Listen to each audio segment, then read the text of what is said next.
Olá, primeiro ano, aqui é o professor Davi e hoje nós vamos fazer a explicação do conteúdo e, posteriormente, a correção das atividades. Se você quer ter acesso apenas à correção das atividades, basta clicar no card que vai aparecer aqui acima agora e lá você será direcionado a um vídeo com a correção das atividades da semana. Então vamos à explicação do conteúdo. Esta semana nós vamos trabalhar um jogo de tabuleiro, e este jogo de tabuleiro é o xadrez. O xadrez é um jogo de tabuleiro de característica competitiva, disputada entre dois participantes. Cada um é representado por peças de cores opostas. Geralmente são utilizadas peças pretas e brancas. O objetivo do jogo é conquistar o rei de seu adversário. Para jogar, é necessário um tabuleiro composto por 8 colunas e 8 linhas, o que resulta em 64 casas possíveis para a mobilidade das peças. As peças são compostas de 8 peões, 2 torres, 2 cavalos, 2 bispos, uma rainha e um rei. Cada peça tem sua particularidade no modo de movimentar-se sobre o tabuleiro. Ao peão são apenas permitidos movimentos frontais, de modo que o primeiro movimento de cada peão pode abranger 2 casas. Os outros movimentos se restringem a uma casa à frente. Embora se movimente para frente, o ataque do peão sempre ocorre na diagonal. A torre pode correr sem restrições de números de casas para frente, trás, direita e esquerda. O cavalo realiza um movimento em L, 2 casas em um sentido e uma casa em sentido perpendicular àquela, para qualquer direção. O movimento do bispo ocorre assim como no caso das torres, sem limitações de casas, porém apenas no sentido diagonal. A rainha tem livre movimentação no jogo. O rei pode apenas se movimentar de casa em casa, ainda que em qualquer direção do tabuleiro. A movimentação das peças por parte dos jogadores é feita a partir de estratégia bastante pensada. É por isso que se costuma usar o xadrez como analogia para quaisquer outras ações de estratégia, como ações políticas, por exemplo. Após essa breve introdução ao que é o xadrez, para alguns apenas relembrar o que é e como se joga, vamos ver agora uma visão filosófica e sociológica do xadrez. As regras do xadrez evoluíram de acordo com as mudanças sociais de diversas épocas. Acredita-se que o xadrez tem origem hindu. Seu precursor seria um jogo surgido na Índia no século VI a.C., o chaturanga, que em sânscrito significa 4 armas. Sânscrito, podemos dizer que é um grupo de línguas e dialetos indo-arábicos antigos do norte da Índia. Ele era disputado por 4 pessoas, cada uma com 8 peças: o rei, o barco, o elefante e 4 soldados, mais ou menos como é observado aí no vídeo.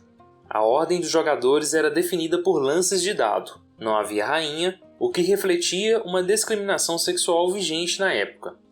Na sequência vem trazendo o contexto do xadrez na Europa. Com a invasão dos árabes no século X, o chaturanga chegou à Itália e ao sul da Espanha. Na Europa, o jogo passou a ser disputado por somente 2 pessoas. Anteriormente, como vimos, eram 4. A moralista sociedade cristã, que condenava os jogos de azar, inibiu o uso do dado. No lugar de um dos reis, criou-se a peça para a rainha, que inicialmente tinha pouco valor, andava apenas uma casa em qualquer direção, fazendo referência ao pequeno destaque da figura feminina naquele período. O elefante, que vinha do chaturanga, o jogo que possivelmente deu origem ao xadrez, era um animal inexistente na Europa. Assim, deu lugar ao cavalo, que era um animal de destaque muito utilizado naquele período. O vizir transformou-se em bispo. O vizir, nesse caso, ele era o governador ou ministro nomeado por soberano, ou seja, por um rei.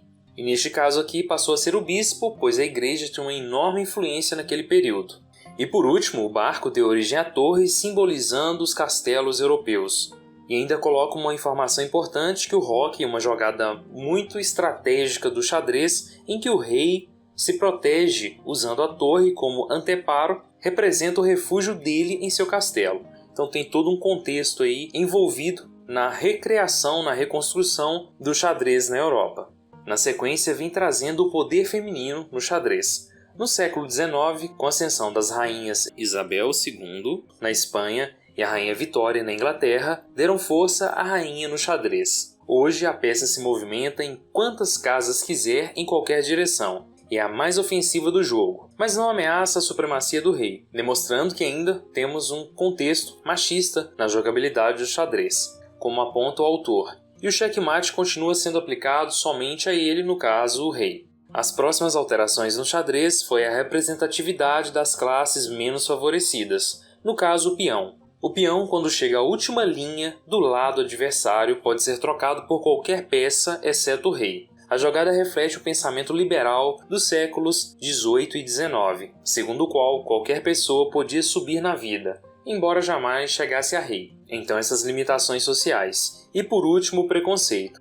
As cores pretas e brancas demonstram uma importante influência da sociedade racista e poderosa com relação à evolução e construção das regras do jogo. No sorteio, aquele que fica com as peças brancas é quem começa o jogo. A rainha branca não começa na casa preta e vice-versa. As peças do xadrez inicialmente eram confeccionadas em madeira, e havia apenas uma diferenciação entre os tons da madeira para diferenciar um jogador e outro. Com a evolução do jogo e a incorporação de aspectos sociais, que o jogo de xadrez passou a ter este ponto, essa situação de preconceito. Agora, pessoal, após a gente fazer a introdução ao assunto e a explicação do conteúdo, vamos às atividades da semana.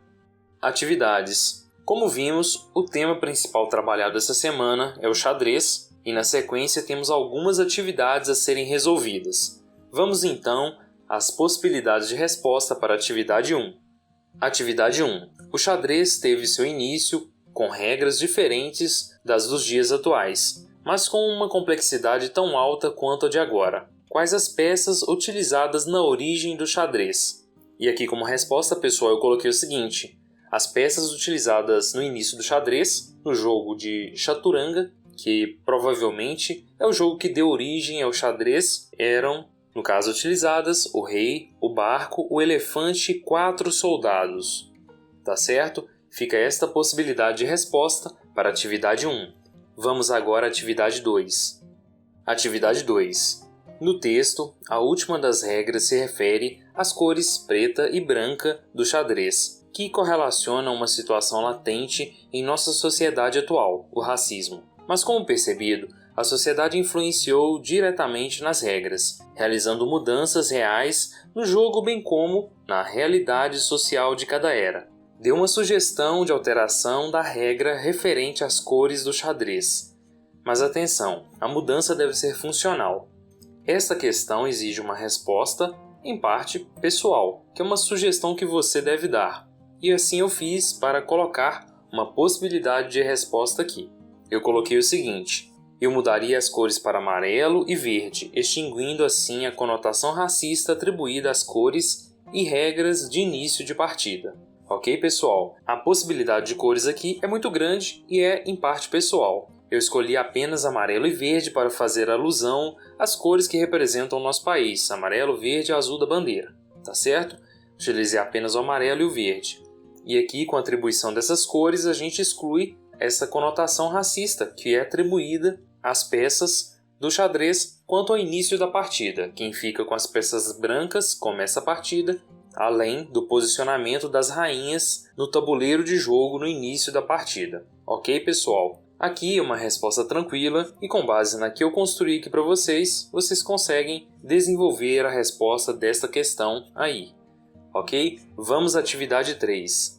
A atividade 3 pede o seguinte: posicionem no tabuleiro 2 bispos e 2 torres, indicando no tabuleiro suas possibilidades de movimento com linhas e retas, não podendo elas estar em situação de captura de ambas as peças. Então vamos à possibilidade de resposta aqui. Aí, pessoal, eu construí a seguinte possibilidade de resposta.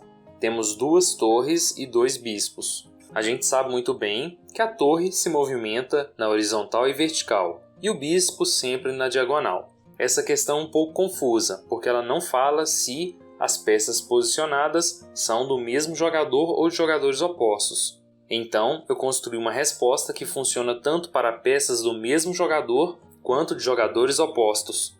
Ok, pessoal? Então fica aqui esta possibilidade de construção de resposta para a atividade 3. Depois de resolver a atividade 3, vamos à atividade 4. Atividade 4. O xadrez é um jogo dinâmico e conhecido pelos estudantes como um exercício teórico, mas a verdade é que seu conhecimento deve ser extremamente prático. Neste PET temos 2 desafios que elevarão suas habilidades no jogo. O desafio das 7 rainhas. A rainha é uma peça extremamente importante no jogo e o manuseio perfeito dela te fará um jogador acima da média. Posicione no tabuleiro abaixo, a partir de uma primeira já posicionada no tabuleiro, mais 6 rainhas sem que elas tenham possibilidade de captura uma da outra. Então vocês devem posicionar as rainhas a partir desta já colocada. E aí, como resposta a este desafio, eu construí o seguinte. Então, como resposta, pessoal, eu coloquei essas possibilidades. Cada uma das bolinhas coloridas representa uma rainha. E em todos os movimentos que elas podem realizar, elas não ficam em situação de captura. Então fica aí esta possibilidade de resposta para a atividade 4, o primeiro desafio. Após resolver este primeiro desafio, vamos ao próximo desafio. O próximo desafio é o desafio do cavalo. O cavalo é essencial em qualquer estratégia de um bom jogador de xadrez. Nesse exercício, elevaremos nossa habilidade de conduzi-lo pelo tabuleiro ao máximo. Você deverá caminhar com o cavalo pelo tabuleiro seguindo as seguintes regras. Você deve enumerar, de forma crescente, cada casa que seu cavalo passar, dando sequência ao caminho já iniciado. Não poderá repetir uma casa já visitada pelo seu cavalo. Seu cavalo deve andar seguindo as regras de movimento da peça no xadrez. O desafio estará completo quando seu cavalo passar pelo máximo de casas que você conseguir, respeitando as regras. Lembre-se que são 64 casas. Então busque o seu limite e bom jogo. Então vamos a uma possibilidade de resposta para este desafio. Pessoal, eu construí inicialmente aqui e eu consegui alcançar 16 casas e ainda tem mais possibilidades. Eu só não continuei porque seria muito inviável para mim conseguir explicar aqui o que eu consegui fazer. Mas é uma atividade simples e você consegue realizar muito mais que 16 casas, tá certo? Então eu peguei o tabuleiro já disposto no jogo e fui dando sequência à movimentação. Do 4 eu parti para o 5, fazendo a movimentação de L do cavalo, depois para o 6, para o 7, 8, 9, 10, 11, 12, 13, 14, 15 e 16. Eu sempre respeitei aqui a movimentação do cavalo, que é, do ponto inicial que ele sai, são 2 casas e muda de direção, ou muda de direção e 2 casas. Seguindo esse padrão de movimento, vocês conseguem percorrer boa parte do tabuleiro antes de ficar sem possibilidade de movimentação. Aqui é apenas um início de possibilidade de resposta. As demais possibilidades aqui devem ser criadas por vocês. E é isso aí, turma. Depois de finalizar o desafio da movimentação com o cavalo, finalizamos aqui então a nossa semana 3 do PET volume 6. Quaisquer dúvidas vocês podem deixar no campo de comentários, eu vou procurar responder todo mundo. Se inscrevam no canal para dar aquela força pra gente e um forte abraço.